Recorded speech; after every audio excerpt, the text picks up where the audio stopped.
श्री राजनाथ सिंह गारिनी वारी संदेशम इव्ववलसिंदिगा कोरुतुन्नानु। अब मैं भारत सरकार के माननीय रक्षा मंत्री श्री राजनाथ सिंह जी से विनम्र अनुरोध करता हूं, जिनके नेतृत्व में भारत की रक्षा शक्ति एवं आत्मनिर्भर भारत का संकल्प निरंतर सशक्त हो रहा है, कि वे मुख्य उद्बोधन प्रदान करें। भारतीय जनता पार्टी राष्ट्र अध्यक्षुलु श्री पीवीएन माधव गारू रक्षा मंत्री गारी प्रसंगानिकी तेलुगुलो अनुवादం చేస్తారు। Brothers and sisters, I can't deliver my speech in Telugu, hence I will speak in Hindi, and that will be translated by our friend Mr. Madhav, State President BJP. Sri Nara Chandrababu Ji Naidu, Honorable Chief Minister of the Andhra Pradesh, and Sri Kenjarappu Ram Mohan Naidu, Union Minister of Civil Aviation, Sri Nara Lokesh, Minister of IT and HRD, Andhra Pradesh, Sri PVN Madhav, State President, BJP, Andhra Pradesh, Sri TG Bharat, Minister of Industry, Andhra Pradesh, Minister and Public Representatives of the Andhra Pradesh Government, Sri Sanjeev Kumar, Secretary Defence Production, officials from Aeronautical Development Agency, DRDO and the Bharat Dynamics Limited, Sri Baba Kalyani, CMD Bharat Forge Limited and founding President of the Indian Defence Manufacturers, industry partners from Himachal Futuristic Communications Limited and the drone manufacturing companies, senior officers from Government of India and Government of Andhra Pradesh, representatives from public and the private sectors, young entrepreneurs, innovators and the industry leaders, friends from media, ladies and gentlemen. Ella unnaru. मेरे बहनों भाइयों, आज का दिन बहुत ही खास है। आज का यह अवसर मैं मानता हूं आंध्र प्रदेश के इतिहास में और भारत के डिफेंस सेक्टर के इतिहास में एक हिस्टोरिक चैप्टर जोड़ने जा रहा है। आज यहां एक साथ अनेक प्रोजेक्ट्स की फाउंडेशन स्टेन लेइंग हो रही है।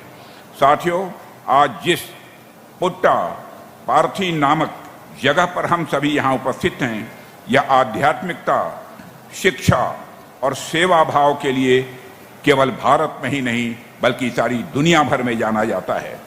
श्री सत्यसाई बाबा ने शिक्षा, स्वास्थ्य और मानव सेवा के अनेक संस्थानों के रूप में अपना जो आशीर्वाद इस नगर को दिया है, वह आज भी यहाँ की प्रगति के मुख्य कारणों में से एक है। సోదరి సోదరులారా, ఈరోజు చాలా ప్రత్యేకమైంది। ఈరోజు ఒక నవశకం ప్రారంభమవుతుంది। ఆంధ్రప్రదేశ్ రాష్ట్ర చరిత్రలో, భారతదేశ రక్షణ రంగ చరిత్రలో ఒక చారిత్రాత్మక అధ్యాయాన్ని లిఖించబోతున్నాం। ఈరోజు ఇక్కడ ఏకకాలంలో అనేక ప్రాజెక్టులకి శంకుస్థాపన కార్యక్రమం జరగబోతుంది।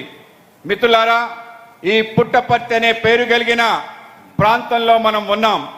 ఇక్కడ విద్య, సేవ, ఆధ్యాత్మికతో ప్రపంచం అంతా కూడా ప్రసిద్ధిగాంచింది। శ్రీ భగవాన్ సత్యసాయి బాబా యొక్క మానవ సేవ, విద్య, వైద్యం కోసం అనేక సంస్థలు స్థాపించాయి। ఆ రూపంలో ఈ యొక్క ప్రాంతాన్ని ఆశీర్వదించారు। ఇది ఈరోజు ఈ ప్రాంతం యొక్క ప్రగతికి ఒక కారణం। साथियों, मैंने अपने लंबे सार्वजनिक जीवन में अनेक लीडर्स को देखा है, अनेक रिप्रेजेंटेटिव्स के साथ काम करने का अवसर भी मुझे प्राप्त हुआ है, अनेक विजनरी लोगों के साथ काम किया है। लेकिन टेक्नोलॉजी के प्रति जो जुनून, डेवलपमेंट के प्रति जो कमिटमेंट और फ्यूचर को प्रेडिक्ट कर पाने की जो दूरदृष्टि हमें नायडू गारू में है, वह बिरले ही देखने को मिलती है। जब बात श्री नायडू गारू की हो तो छोटा सोचना मैं समझता हूं संभव ही नहीं है। और आंध्र प्रदेश के विकास के लिए जिस कमिटमेंट के साथ इन्होंने काम किया है, उसकी सराहना मैं दावे के साथ कहना चाहता हूं, भारत ही नहीं बल्कि इंटरनेशनल फोरम्स पर भी हुई है। మిత్రులారా, నా సుదీర్ఘ ప్రజా సామాజిక జీవితంలో ఎంతో మంది నాయకులు చూశాను, ఎంతో మంది ప్రజాప్రతినిధులతో పనిచేశాను, అత్యంత దార్శనికులైన వారితో కూడా పనిచేశాను. కానీ నాయుడు గారిలో ఉన్న సాంకేతిక పట్ల విపరీతమైన అభివృద్ధి పట్ల నిబద్ధత, భవిష్యత్తును సరిగ్గా అంచనా వేయగలిగే దూరదృష్టి చాలా అరుదుగా కనిపిస్తాయి. నాయుడు గారు ఏదైనా చిన్న విషయం ఆలోచించరు. ఆయన ఆలోచించడం కూడా అసాధ్యం. ఆంధ్రప్రదేశ్ అభివృద్ధి కొరకు చిత్తశుద్ధితో వారు చేస్తున్న కృషి భారతదేశంలోనే కాక అంతర్జాతీయ వేదికలపైన కూడా ప్రశంసలు అందుకున్నాయి. बहनों भाइयों, आप लोगों को मालूम होगा कि नायडू गारू को अनेक अंतर्राष्ट्रीय सम्मान भी प्राप्त हुए हैं. वर्ल्ड इकोनॉमिक फोरम तथा अन्य इंटरनेशनल ऑर्गेनाइजेशंस ने इनकी अचीवमेंट्स को एक्नॉलेज किया है. प्रॉफिट नाम की मैगजीन ने तो 2001 में ही इन्हें 7 वर्किंग वंडर्स में शामिल किया था, जो अपने आप में इनकी क्षमता को दिखाता है. आपका टेम्परामेंट मैं अच्छी तरह जानता हूं साइंटिफिक है और आईटी और इनोवेशन को लेकर आपका फोकस इनक्रेडिबल है. और यही कारण है कि गूगल जैसी बड़ी और मल्टीनेशनल कंपनी लाखों करोड़ों रुपए के अपने एआई डाटा सेंटर की स्थापना के लिए वह आंध्र प्रदेश को ही चुनती है. और मुझे पूर्ण विश्वास है कि आने वाले समय में नायडू गारू के नेतृत्व में एपी यानी आंध्र प्रदेश एपी यानी एडवांस प्रदेश बनकर उभरेगा.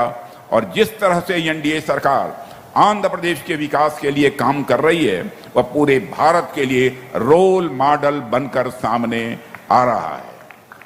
శ్రీ చంద్రబాబు నాయుడు గారు అనేక అంతర్జాతీయ సత్కారాలు లభించాయి. ప్రపంచ ఆర్థిక మండలి మరియు అనేక అంతర్జాతీయ సంస్థలు వారు విజయాల్ని గుర్తించాయి. ఈ మధ్య ప్రాఫిట్ అనే మ్యాగజైన్ 7 పనిచేస్తున్న విచిత్రాల్లో అంటే 7 వర్కింగ్ వండర్స్ లో వీరి పేరు కూడా చర్చించబడింది. ఇది ఆయన సామర్థ్యాన్ని తెలియజేస్తుంది. ఆయన దృక్పథం శాస్త్రీయమైనది. ఐటీ మరియు వినూత్న ఆవిష్కరణల విషయంలో వస్తే ఆయన ఫోకస్ అద్వితీయమైంది. ఈ కారణంగానే గూగుల్ వంటి భారీ బహుళజాతీయ సంస్థ లక్షల కోట్ల పెట్టుబడులు ఆంధ్రప్రదేశ్ కి ఎంపిక చేసుకున్నాయి. భవిష్యత్తులో నాయుడు గారి నాయకత్వంలో ఏపీ అంటే అడ్వాన్స్ ఆంధ్రప్రదేశ్, ప్రగతిశీల ప్రదేశ్ గా రూపుదిద్దుకోబోతుంది. ఆంధ్రప్రదేశ్ అభివృద్ధి కోసం ఎన్డీఏ ప్రభుత్వం పనిచేస్తున్న తీరు యావత్ దేశానికి ఒక విశేషమైన నమూనాగా మారి అందరికీ ముందు నిలుస్తుంది. आज इस फाउंडेशन स्टोन लेइंग सेरेमनी में 4 प्रमुख प्रोजेक्ट प्रारंभ हो रहे हैं. इसके अलावा 8 ड्रोन कंपनियों का एक समूह मिलकर कुरनूल में एक ड्रोन सिटी भी इस्टेब्लिश कर रहा है. कुल मिलाकर आंध्र प्रदेश के विकास की दिशा में आज का दिन एक माइलस्टोन सिद्ध होगा, ऐसा मेरा विश्वास है.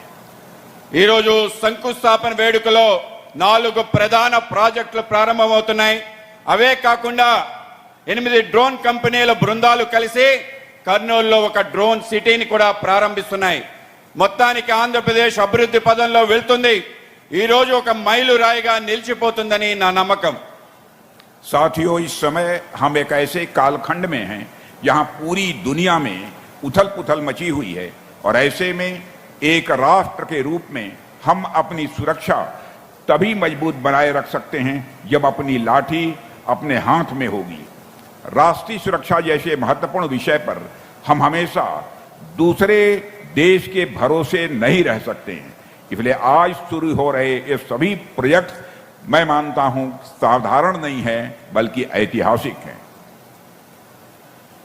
మిత్రులారా, ఇవాళ ప్రపంచం అంతా గందరగోళ పరిస్థితిని ఎదుర్కొంటుంది.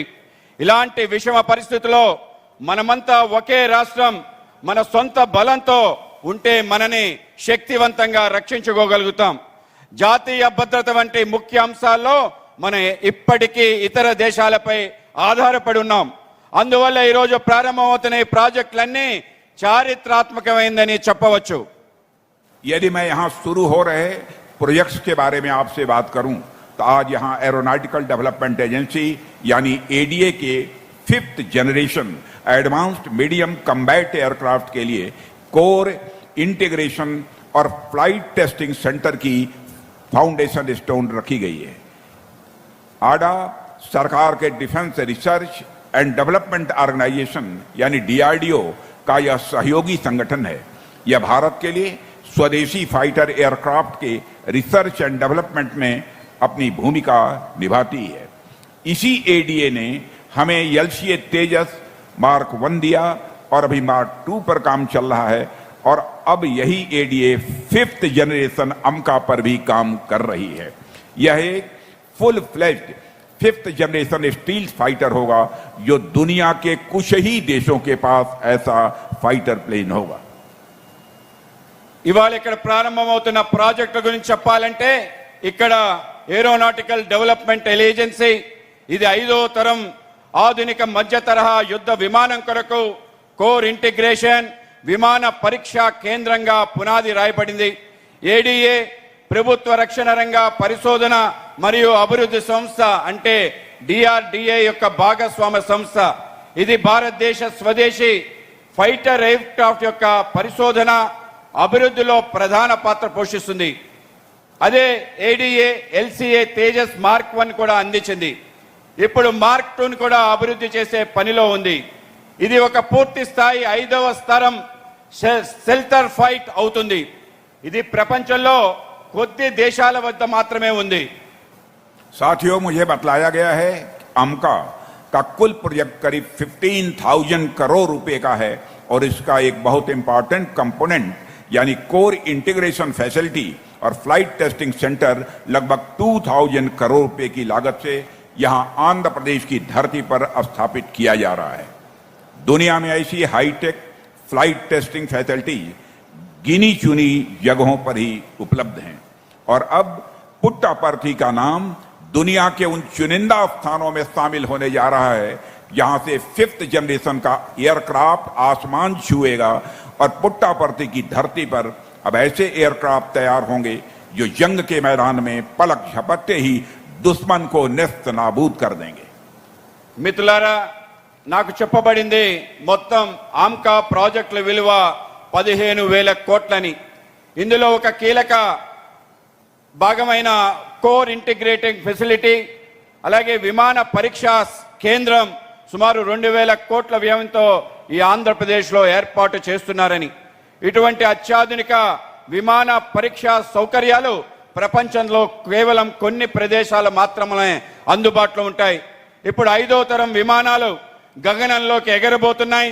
ఈ అరుదైన ప్రదేశాల సమూహంలో పుట్టపత్రి కూడా చేరబోతుంది।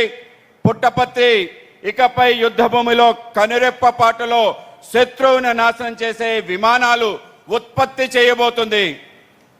साथियों, आज आंध्र प्रदेश में जो दूसरा प्रोजेक्ट प्रारंभ हो रहा है वह है भारत डायनेमिक्स लिमिटेड का प्रोजेक्ट।